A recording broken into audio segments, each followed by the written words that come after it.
movimiento realmente grandioso porque hubo muertos.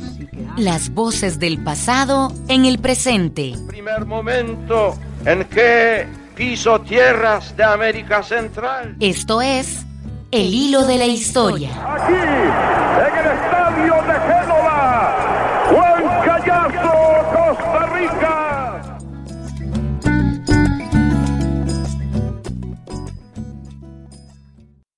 Bienvenidos y bienvenidas a El Hilo de la Historia, el podcast del Centro de Investigaciones Históricas de América Central y de esta emisora. Yo soy Seidy Salas y como siempre es un gusto que nos acompañen. En este episodio, mi compañero Randall Chávez y yo les traemos a ustedes el contenido de la mesa redonda virtual 100 años de las huelgas por la jornada de 8 horas, que tuvo lugar el jueves 4 de junio de este mismo año. Por la duración de esta mesa redonda, hemos decidido dividirla en 3 programas que estaremos compartiendo con ustedes. En la primera parte, que ustedes pueden encontrar en el Facebook del Centro de Investigaciones Históricas de América Central, escuchamos al profesor Víctor Hugo Acuña, quien presentó un encuadre histórico sobre el movimiento obrero de la época y planteó como tesis que con la conquista de la jornada de 8 horas se inició la reforma social en Costa Rica. En este episodio escucharemos a la doctora Marielos Aguilar. Les dejamos con el audio original. El Hilo de la Historia. Buenas tardes a todos y todas quienes nos acompañan, participantes, expositores, expositora. Damos inicio a la actividad 100 años de las huelgas por la jornada de 8 horas, nada más y nada menos en este contexto tan crítico en tantos sentidos que estamos enfrentando. Pues nos toca conmemorar los 100 años de las movilizaciones protagonizadas por los trabajadores y trabajadoras a lo largo y ancho del país, que posibilitaron una reforma fundamental en la legislación nacional que decididamente democratizó el sistema político costarricense. Y en este sentido, el Centro de Investigaciones Históricas de América Central pues considera fundamental la apertura de este espacio, la discusión nuevamente de la jornada laboral en momentos en que pues la virtualización, en momentos en que las transformaciones del mercado no solo nacional sino a nivel transnacional pareciera que nos llevan en una dirección hacia la desregularización acelerada de las relaciones obrero-patronales y eso decididamente también está incidiendo en las dinámicas de las jornadas laborales. Para esta actividad contamos con la participación del doctor Víctor Hugo Acuña, de la doctora Marielos Aguilar, y del doctor Mauricio Castro. Creo que los tres y las tres son de reconocidísima trayectoria, tanto en el campo de la historia como en el campo legal. Y bueno, es un panel de lujo realmente para poder conversar a la luz de los acontecimientos recientes sobre esta temática de tan grande relevancia. Vamos a continuar con la exposición de la doctora Marielos Aguilar. Primero que nada, agradecer muchísimo al Centro de Investigaciones Históricas por la invitación y este momento me parece muy interesante y muy importante para recordar una serie de cosas. Me he permitido repasar un poquito el origen de la lucha por la reducción de las jornadas laborales. Es de recordar que durante la primera mitad del siglo XIX, ya en esa época, surgieron las luchas por la reducción de las jornadas de trabajo en Inglaterra y sobre todo en sus excolonias. En aquel momento la lucha se planteaba por una jornada de 10 horas. Entre los años 20 del siglo XIX y los años 40 de ese mismo siglo, la consigna fue una jornada de 10 horas, pero sobre todo reivindicar con jornadas menores a mujeres y niños. Entonces esto es un siglo antes de que en Costa Rica se consiguieran la jornada de 8 horas, ya en otras latitudes se luchaba por eso. Por allá en 1840, ya los Estados Unidos, el Estado norteamericano, y a mí me parece esto muy importante tener presente que el Estado siempre juega un rol. El Estado norteamericano en 1840 comienza ya a plasmar los logros que se demandaban de parte del movimiento, del naciente movimiento sindical norteamericano. Por primera vez, en ese momento, el Estado norteamericano decretó la jornada de 10 horas para los empleados del Estado y para los obreros de las construcciones navales. Ese primer punto yo creo que vale la pena tenerlo presente, porque de pronto parece como que si en Costa Rica se hubiera dado aisladamente ese fenómeno, pero que en realidad hay raíces históricas mucho más profundas. Igualmente, allá por 1844, en Inglaterra se redujo la jornada laboral de los niños a 7 horas y de las mujeres a 12 horas. O sea que esto fue un proceso, un largo proceso histórico. Ya cuando las organizaciones sindicales maduran un poco más a nivel internacional, entonces se logra un primer Congreso Sindical Nacional en los Estados Unidos, y ahí se oficializa, se legitima en adelante una lucha por 10 horas. Estamos hablando de la década del 40. Sin embargo, en 1848 ya Nueva Zelanda había logrado las 8 horas y se adelanta entonces en levantar la bandera para luchar por la jornada de 8 horas. Hay que tener en cuenta también, en relación con este fenómeno de la redefinición de la lucha y la conquista de una jornada laboral menor, que en los Estados Unidos la guerra civil de entre 1861 y 1865, que fue un paréntesis muy doloroso para la sociedad norteamericana, también influyó positivamente en la conquista de las 8 horas laborales. Al terminar la guerra, no solo habían quedado desmovilizados grandes contingentes de trabajadores que habían acabado, por haber acabado la guerra, sino que surgieron también contingentes de negros libertos, de esclavos libertos. Y esto hizo una presión porque las jornadas menores podrían, o de hecho iban a amparar y a propiciar trabajo para mayor número de personas. Así es que hay una correlación entre desempleo, crisis, en este caso de guerra, una crisis militar, y las condiciones que van favoreciendo la conquista de las 8 horas. Así entonces, a partir del momento, sobre todo 1866 más o menos, la Internacional Socialista, fundada en Londres, plantea como punto esencial de lucha para internacionalmente conquistar la jornada de las 8 horas. Ese es el origen, aunque en los Estados Unidos, entre el 82 más o menos y el 86, fue preparándose la guerra que culminó con mayo del 86 con la conquista de 8 horas en algunos sectores laborales y en algunos estados y ciudades. Recordamos entonces que también se comenzó el 1 de mayo de 1886 y que ahí inició toda la violencia que culminó un año y medio después con el asesinato, cuando se colgaron a los mártires de Chicago. El hilo de la historia. Esto quería hacer esa breve introducción, porque a mí me parece que tenemos como que amarrarnos históricamente en el contexto internacional. Uno de los detalles interesantes que se descubre si se repasa un poquito lo que fueron aquellas luchas por las jornadas de 8 horas en los Estados Unidos, la reacción del sector patronal fue sumamente violento. Algunas cosas se han leído al respecto. Yo no conozco tanto de eso, pero sí me he interesado por conocer sobre las bandas armadas antiobreras que se constituyeron en toda una institución alternativa que se convertían en rompehuelgas y que lograban profundizar las crisis sociales que ya de por sí existían en ese país. Bueno, un detalle interesante que les invito, si quieren alguna vez disfrutarlo, es que José Martí, el libertador José Martí, estaba asilado en ese momento en Nueva York y le tocó como periodista cubrir los hechos del 1, 2, 3 y 4 de mayo en Nueva York, y luego cubrió el colgamiento, el asesinato de los 4 mártires de Chicago. Así es que ese detalle se los cuento porque me lo encontré ahora, lo repasé ahora que estoy viendo esto. Bueno, no voy a entrar en mayores detalles, paso ahora a ver el caso costarricense, y ya Víctor Hugo ha explicado muy bien los alcances, la forma como se dio. Yo sí quería nada más destacar, a propósito de lo que también Víctor Hugo señalaba, de la correlación que puede establecerse entre una crisis política como la nuestra, que había tenido por la caída de la dictadura militar, y en la conquista de las 8 horas. ¿Quiénes fueron los que se encargaron de eso? El hilo se hilvana, se zurce, se enreda, se suelta y continúa, se teje y se hace trama.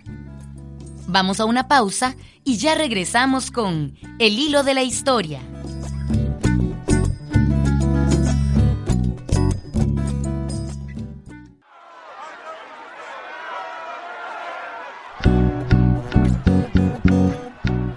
Todos somos hilos en la trama del tiempo. Estamos de regreso en El hilo de la historia. Esquimores. Por mucho tiempo.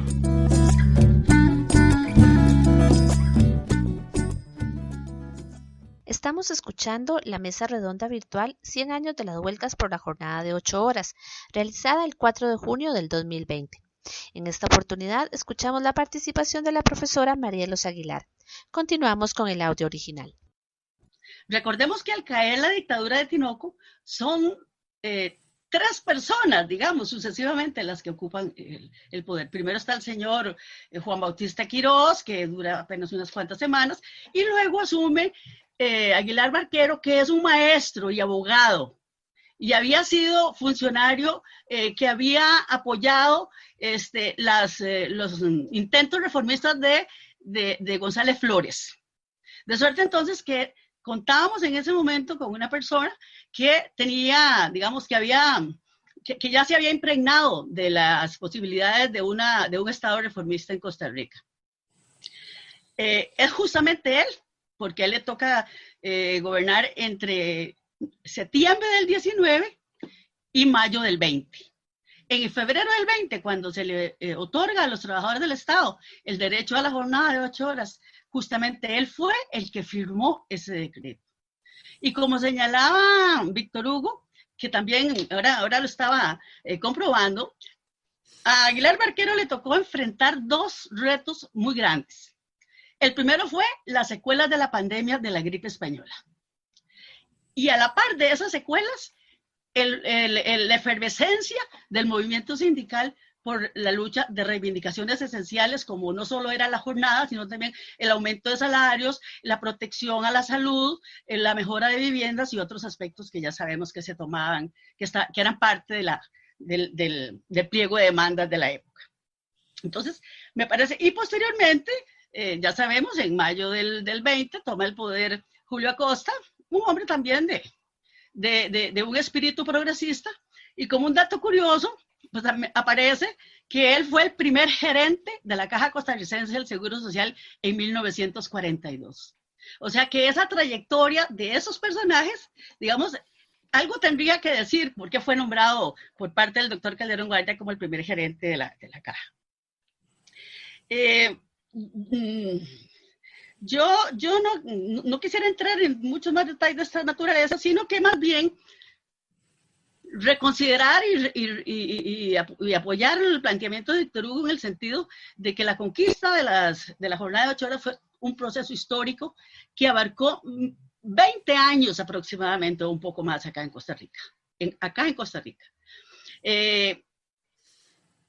Cuando repasamos el programa mínimo del Partido Comunista que sale a la luz pública en 1931, uno de los puntos importantes de ese programa era justamente la consolidación y el respeto de la jornada de las 8 horas. Así es que entonces denota eso, justamente que aquel logro inicial de 1920 todavía era muy insuficiente.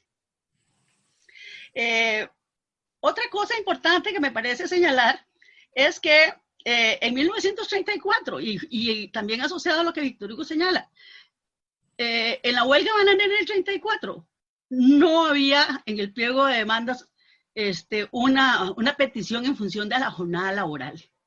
Bueno, ya sabemos que el trabajo agrícola, el trabajo rural tiene otras condiciones culturales, climáticas, geográficas, etcétera, que condicionan de otra manera y que la jornada, por lo tanto, de las 8 horas se asocia fundamentalmente al trabajo urbano, al trabajo obrero y artesanal, ¿verdad? Me parece que eso era importante. Todo esto, recordemos que esa efervescencia del movimiento huelguístico que Víctor Hugo menciona a partir de los 20, se mantiene y se proyecta a lo largo de la década siguiente. Y en 1931-32 hay una gran conmoción en el país en el marco de la crisis económica del 29, en la cual los trabajadores desocupados ejercieron gran presión y ya conocemos de las secuelas de violencia que hubo en ese momento. Esa experiencia de los obreros desocupados en el centro del país y la huelga bananera de 1934, ahí sí ya provocaron una reacción bastante violenta o más que violenta, intransigente de parte de la clase dominante. En ese momento, en febrero de 1935, las élites cafetaleras y bananeras presentaron ante el Congreso Nacional un proyecto de ley para prohibir las huelgas. Hasta aquel momento la huelga era un derecho no consolidado constitucionalmente, ¿verdad? Y en ese año 35, pues, implicó un gran trabajo para la fracción parlamentaria del Partido Comunista y para los otros diputados que habían tuvieron apoyar la necesidad de mantener el derecho a la huelga. Así es que esto que nos hacen ahora, en el año 2019, en 1935, ya había estado sobre la mesa de discusiones en el Congreso Nacional. Otro aspecto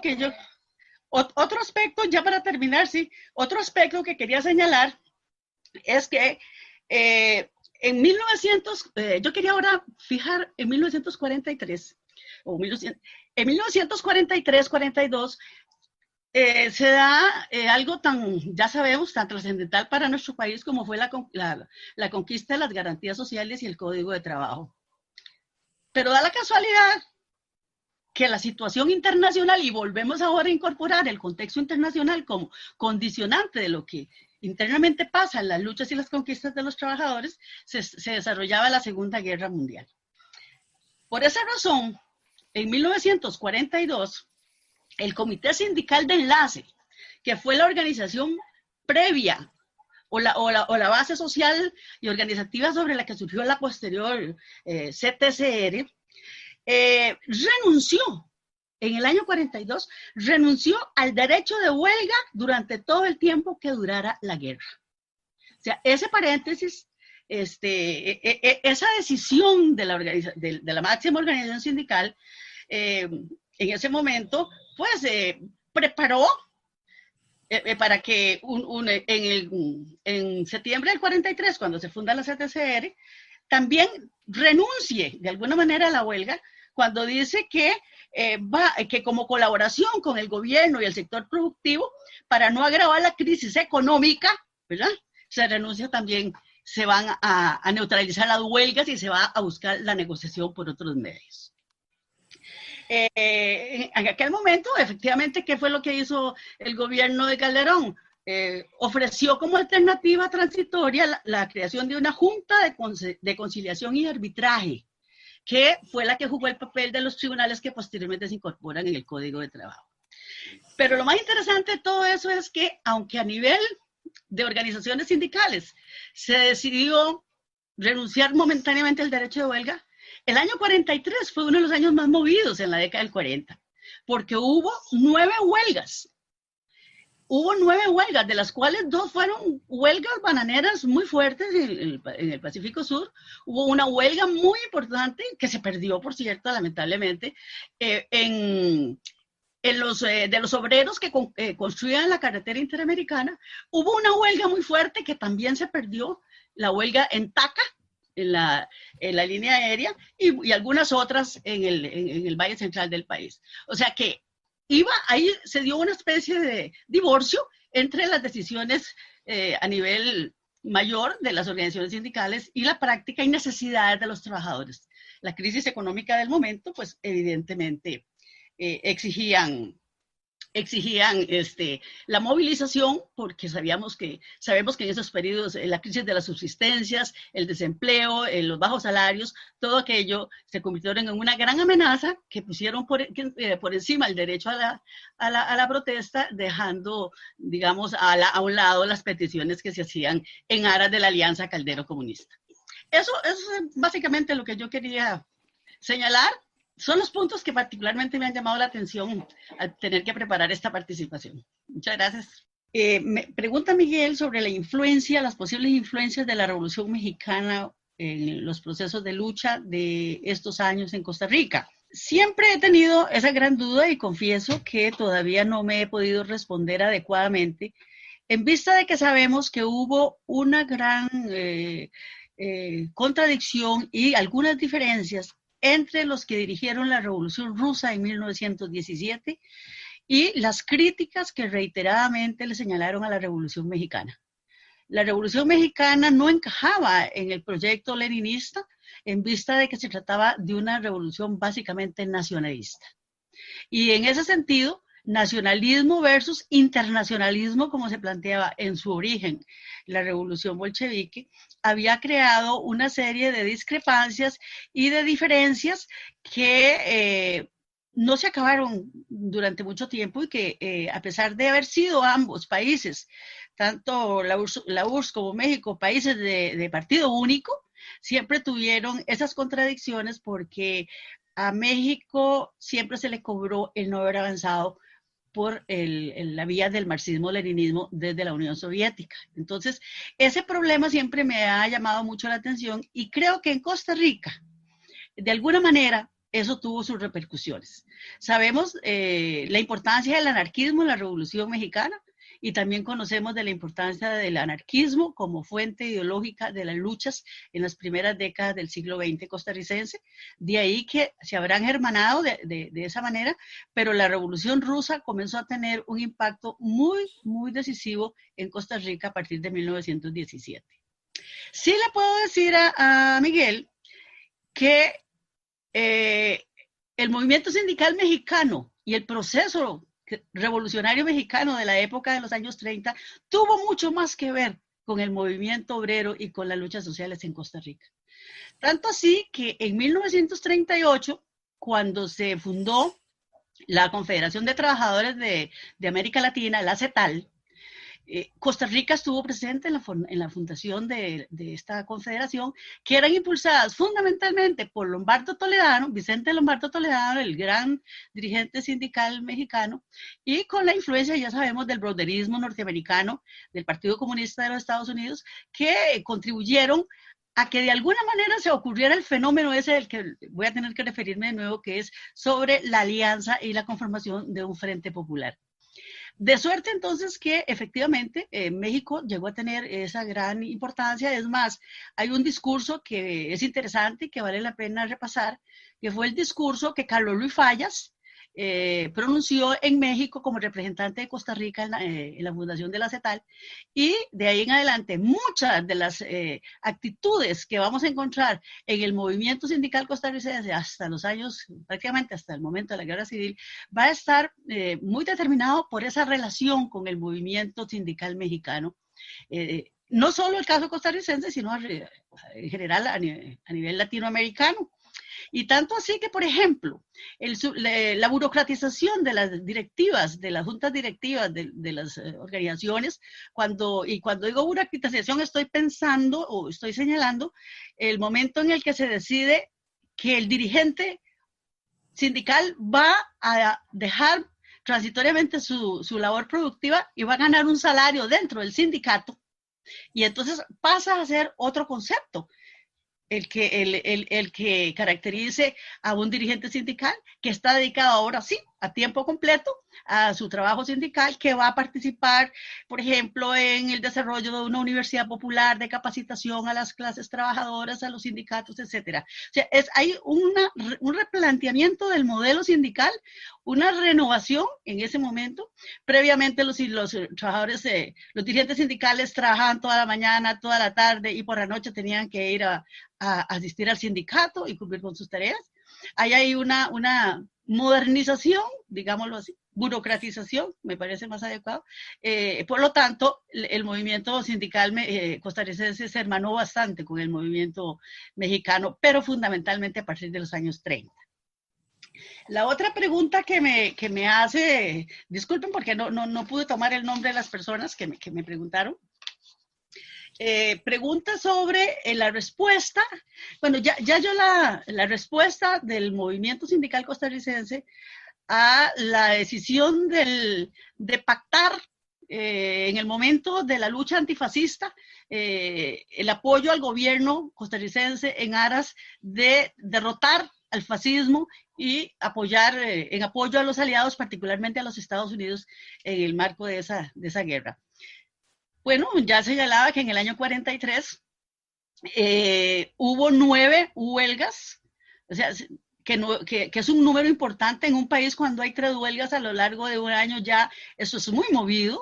9 huelgas fue muy importante y sobre todo hubo 2 momentos muy duros, muy álgidos para aquella coyuntura, y fue la derrota que sufrieron los trabajadores que construían la carretera panamericana y los de Taca. La demanda principal en esas huelgas era por el despido de algunos trabajadores. Y la demanda esencial era el reintegro de esos trabajadores. Sin embargo, los sindicatos y la CTCR particularmente tuvo que negociar con la patronal, aceptando que no todos los trabajadores despedidos volvieran a sus puestos. Eso salió explicado y razonado en la prensa obrera de la época. Y claro que visto, si se descontextualiza esto, suena duro, suena cruel, suena fuerte, pero también era un momento muy grave para el país y así como un momento de esta pandemia nos piden que todos nos sumemos y colaboremos, pues me imagino yo que la gente, el pueblo costarricense, se sensibilizó, y especialmente los trabajadores en aquel momento, y habrán aceptado, unos de mejor y otros de peor manera. Para la época en Costa Rica, por ejemplo, yo no he constatado la existencia de movimientos orientados por el trotskismo, que podrían haberle inyectado, digamos, una mayor criticidad y una mayor discusión a aquellas decisiones. En realidad, las mayores discusiones y críticas y valoraciones llegaron después de la Guerra Civil, cuando el movimiento sindical fue prácticamente despedazado, el movimiento sindical de la CTCR, por la represión de la Junta fundadora de la Segunda República. Estábamos escuchando a la profesora Marielos Aguilar en su participación en la mesa redonda virtual 100 años de las huelgas por la jornada de 8 horas, realizada el 4 de junio del 2020. En el episodio anterior, escuchamos la primera parte a cargo del doctor Víctor Hugo Acuña, y en nuestro próximo programa les traeremos la intervención final con el doctor Mauricio Castro. Les recordamos que pueden escuchar este y todos nuestros episodios en Spotify buscándonos como El Hilo de la Historia, y también en el Facebook del Centro de Investigaciones Históricas de América Central. Muchas gracias por acompañarnos. Les esperamos la próxima semana.